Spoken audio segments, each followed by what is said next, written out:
selamat datang di vlog kami hari ini. Kali ini kita akan belajar dengan seseorang yang sangat spesial, yaitu Bapak Tono. Bersama saya Zahra Mariana, kita akan belajar bersama Bapak Tono tentang kearifan lokal yang ada di kampung ini ya. Jadi pastikan kalian nonton sampai habis karena akan ada banyak cerita dan sejarah yang bisa kalian pelajari. Untuk pertanyaan nomor pertama ya Pak. Ya. Itu apa aja sih Pak tradisi yang masih sering dilakukan di kampung ini? Untuk tradisi ini saya jelaskan dulu. Ini kampung kalau dulunya namanya Lowok Gempol.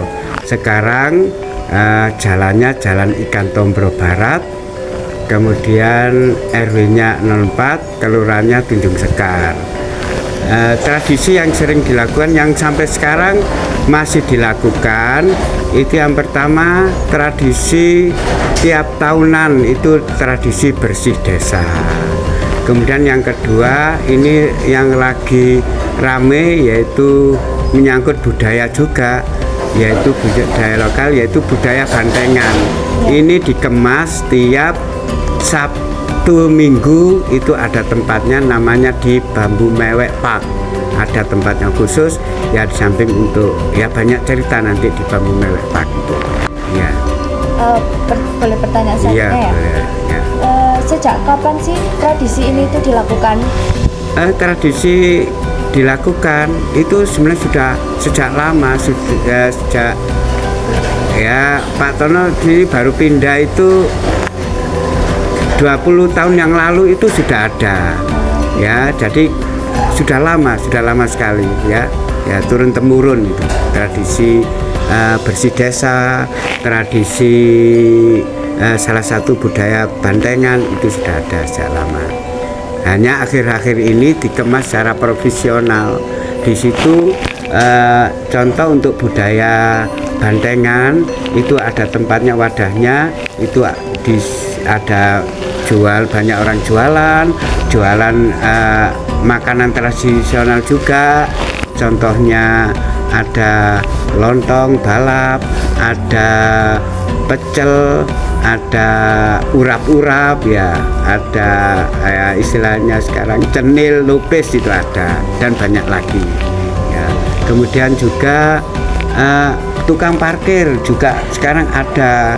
Jadi itu meningkatkan ekonomi di suatu desa itu dalam kita kemas tradisi secara profesional. Lanjut untuk pertanyaan selanjutnya, bagaimana sih rangkaian prosesi tradisi tersebut? Langkahnya itu untuk tradisi tersebut itu kita koordinasi dengan tokoh-tokoh masyarakat, dengan tokoh-tokoh budaya yang ada di masyarakat itu supaya tradisi tersebut dapat berjalan dengan lancar dan baik. Jadi kita selalu koordinasi, selalu evaluasi ya, tanggapan di masyarakat itu terhadap tradisi itu yang sudah berjalan itu bagaimana. Makanya tidak setiap hari itu, kalau setiap hari nanti ada plus minusnya.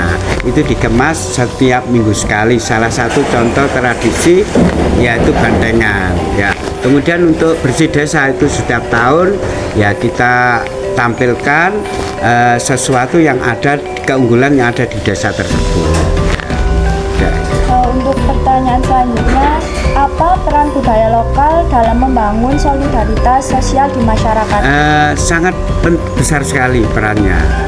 Budaya lokal itu semua orang, kan namanya seni budaya, semua orang banyak yang suka sehingga berkumpul. Kalau banyak orang berkumpul itu ide-ide untuk meningkatkan ekonomi di masyarakat itu akan muncul. Banyak orang jualan, kita wadahi, kita ada tempatnya, ada parkirnya, sehingga tingkat ekonomi di masyarakat itu akan muncul dan akan membaur masyarakat itu, sehingga budaya sosial di masyarakat akan terjalin dengan baik dan rukun. Untuk pertanyaan selanjutnya, apakah generasi muda di daerah ini masih minat untuk mempelajari budaya lokal? setahu Pak Tono, yang saya lihat di budaya lokal yaitu bantengan itu banyak peminatnya, mulai anak TK sampai orang tua banyak peminatnya. Yaitu tapi kita arahkan tidak setiap hari ndak ya. Kalau setiap hari nanti mengganggu kalau anak-anak sekolah mengganggu di belajarnya. Kita wadahi setiap Sabtu Minggu. Untuk pertanyaan selanjutnya, bagaimana cara masyarakat kampung ini melestarikan budayanya? Ya, untuk melestarikan budayanya yaitu ya kita sediakan tempat yang gratis, semua serba gratis ya. Kita wadahi, kita bangun, kita istilahnya ada ruang yang luas. Ini Bambu Mewek Park itu termasuk aset dari RW 04 yang digunakan untuk masyarakat, untuk kemakmuran masyarakat ya. Kita wadahi itu ya. Jadi ada tempatnya yang khusus untuk menampung budaya tersebut. Untuk pertanyaan selanjutnya, apa saja faktor pendukung pelestarian kearifan lokal di sekitar ini? Sesuatu kalau berjalan dengan baik dan sempurna harus kompak pada semua pihak, baik itu masyarakatnya, RT-nya, RW atau perangkat desa, dan juga tokoh-tokoh masyarakat itu tidak kalah pentingnya untuk kita bersama-sama ya mewadahi. Tujuannya hanya satu, yaitu tujuan yang mulia, yaitu untuk meningkatkan ekonomi lokal masyarakat tersebut, di samping untuk nguri-nguri budaya supaya lestari. Untuk pertanyaan terakhir, apa harapan Bapak tentang budaya ini ke depannya? Harapan ke depan budaya di sini itu mudah-mudahan sekarang kan ada media ya, kita YouTube kan supaya bisa dikenal luas. Kalau YouTube kan bisa ditonton seluruh dunia. Jadi harapan Bapak itu di samping budaya itu unggul, juga keagamaan yang ada di sini termasuk kearifan lokal itu juga unggul. Terima kasih ya Bapak sudah mau saya wawancara. Ya, sama-sama. Dari obrolan kita tadi, kita jadi semakin paham betapa kayanya budaya di Malang. Dari cerita Pak Tono, kita bisa melihat betapa pentingnya menjaga tradisi, budaya, dan kearifan lokal agar tidak hilang ditelan zaman. Dengan mencintai dan menghargai kota Malang.